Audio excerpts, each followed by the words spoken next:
नमस्कार, news foundation देख रहे हैं और मैं हूं आपके साथ रंजन सिंह। बिहार की सियासत में बड़ा उलटफेर हुआ है। आपको बता दें कि राज्यसभा आरसीपी सिंह को भेजे जाने को लेकर चर्चाएं गर्म थी, लेकिन आरसीपी सिंह को राज्यसभा नहीं भेजा गया, बल्कि एक जनता दल यूनाइटेड के कहा जा रहा है कि एक कार्यकर्ता को भेजा गया। आखिरकार आरसीपी सिंह को क्यों नहीं भेजा गया राज्यसभा?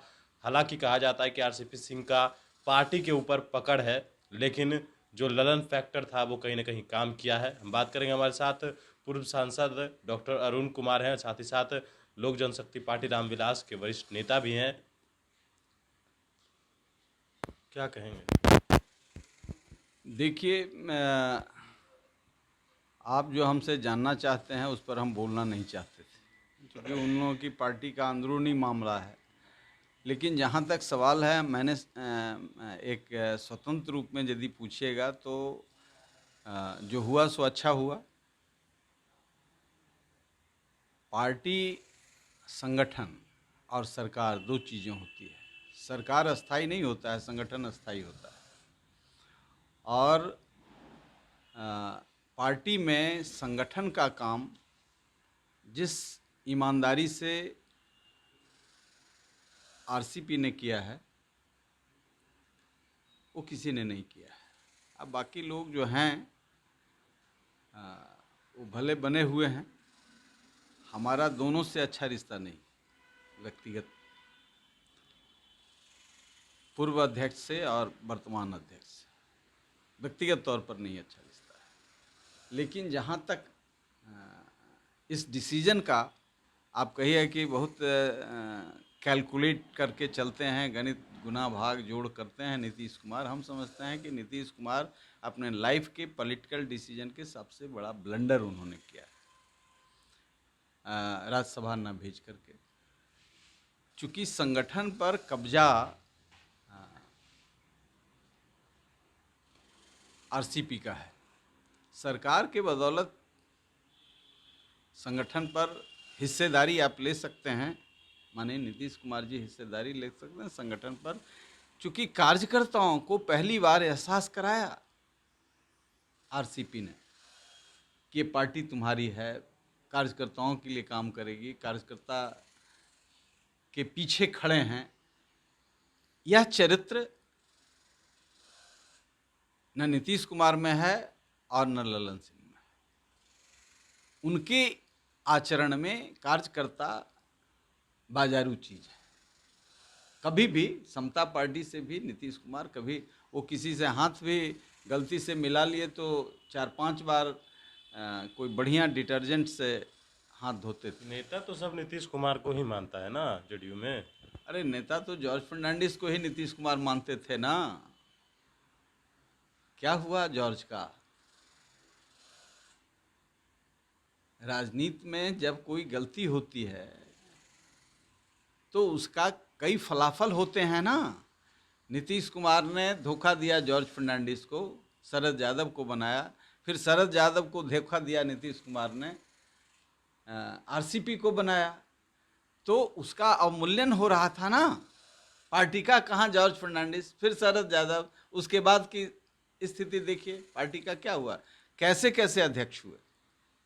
नेता हैं सर्व, इसलिए कि मुख्यमंत्री हैं, मुख्यमंत्री के बाद नेता बने रहे तब ना। बहुत लोग 77 में चुनाव जीत गए थे और नीतीश कुमार जी का परिणाम जानते हैं। कहा तो ये जाता है कि नीतीश कुमार हैं तभी तक जेडीयू है, नीतीश कुमार खत्म जेडीयू हम खत्म। जेडीयू की बात नहीं कह रहे हैं। नीतीश कुमार हैं तभी तक जेडीयू है। इसीलिए जेडीयू को समाप्त करने का जो डिसीजन होना चाहिए था वो ले चुके हैं नीतीश कुमार।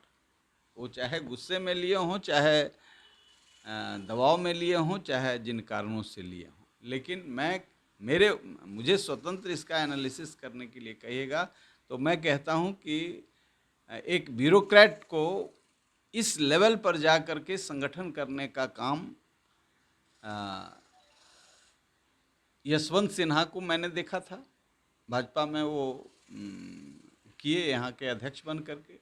वही काम राष्ट्रीय अध्यक्ष बन करके आरसीपी ने किया, अपने को डिक्लास किया, वर्कर्स के बीच गए और भले एक जाति समूह तक ही रहा, लेकिन पार्टी अब तो जातियों से आइडेंटिफाइड है। उसमें जिस जमात के लोग वहाँ हैं उसमें निश्चित तौर से अपना फेस बचाने के लिए आज के राष्ट्रीय अध्यक्ष उपेंद्र कुशवाहा का कंधा धरे हुए हैं। कंधा कब तक, चूँकि उपेंद्र कुशवाहा का क्या ओपिनियन उनके बारे में था ये तो पहले भी कई बार बोला है, कब तक कितना मजबूत कंधा रहेगा इनके सर्वाइवल के लिए मैं नहीं जानता हूँ। क्योंकि ऐसे लोग जो परजीवी राजनीतिज्ञ होते हैं वो कंधा पकड़ करके भी कुछ सर्वाइवल का रास्ता ढूंढते हैं। तो हम लोग थे समता पार्टी में, अपनी ताकत से थे, अपनी पहचान से थे, लेकिन जो बहुत परजीवी थे वो बहुत ऊंचाई तक गए। उनके विशेष कई और गुण होते हैं जो कार्यकर्ता संगठनकर्ता में नहीं होता है। आरसीपी ने संगठन का काम बहुत बखूबी से निभाया और एक नेटवर्क पूरे बिहार में खड़ा कर दिया है, ये मैं ज़रूर कहूँगा। यदि आप स्वतंत्र विश्लेषक के रूप में मेरी बात जानना चाहते हैं तो मेरी यही राय है। बिहार में अब जातीय जनगणना होने जा रहा है। जातीय जनगणना हो रहा है तो अच्छा है, इसका स्वागत करना चाहिए। क्योंकि 12 साल सत्ता में श्री बाबू रहे, 12 साल, और 30 साल तेजस्वी जी के पिताजी, और जिनसे जनगणना पर बहुत प्रगाढ़ता है नीतीश कुमार। तो 30 साल में आज एक बड़ी आबादी महरूम है, वंचित है, उसको न्याय नहीं मिला है। 30 साल में किसको न्याय दे रहे थे? इनको जवाब देना चाहिए। हमको क्या घबराहट है भाई कि जातीय जनगणना से 30 साल रहे, 12 साल श्री बाबू रहे तो बहुत पीड़ा थी लोगों को। जो वेस्ट गवर्नड स्टेट था यहाँ, मैं नहीं कह रहा हूँ, गजेटियर में है, वेस्ट गवर्नड स्टेट था डॉक्टर श्री कृष्ण सेन के नेतृत्व में। अब वर्स्ट गवर्नड स्टेट एक से एक स्कैम हुआ जो जातीय जनगणना के लिए पीड़ा। इनके पास मुद्दे नहीं है विकास का, तो जातीय जनगणना का झुनझुना बजावें। जैसे चले स्पेशल पैकेज, बिहार को मिले स्पेशल पैकेज का झुनझुना समाप्त हो गया।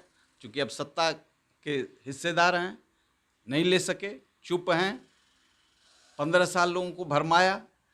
तो हम कहते हैं कि जो कुछ लोगों को भ्रम में है कि जातीय जनगणना से ये हो जाएगा वो हो जाएगा, अच्छी बात है। कम से कम यहाँ की अन्य जो शैडो में हैं 50 जातियाँ, जो गरीबी और गुर्बत में जो विकास के रास्ते को नहीं देखे हैं, उनको भी ज्ञान हो कि सामाजिक न्याय वाले हमारे लिए 30 साल में क्या किए। इसे हो जाना चाहिए। चलिए, बिल्कुल। तो ये देखिए, पूर्व सांसद डॉक्टर अरुण कुमार थे हमारे साथ। जो सवाल थे वो हमने लिए हैं, और जातीय जनगणना को लेकर जो परसेप्शन बनाया जा रहा है और कहा जा रहा है कि तेजस्वी यादव इस बात को लेकर लगातार भुनाने में लगे हैं कि हमने जातीय जनगणना करवाया है, ये हमारी जीत है, लालू यादव की जीत है। अब देखना है कि जातीय जनगणना भी हो जाएगा, क्योंकि जब मुख्यमंत्री नीतीश कुमार ने कह दिया है 500 करोड़ की लागत से जातीय जनगणना होगा, अब जातीय जनगणना होगा तो देखना है कि उसका क्या कुछ फलाफल निकल कर सामने आता है। वनिष्ठ के साथ नमस्कार।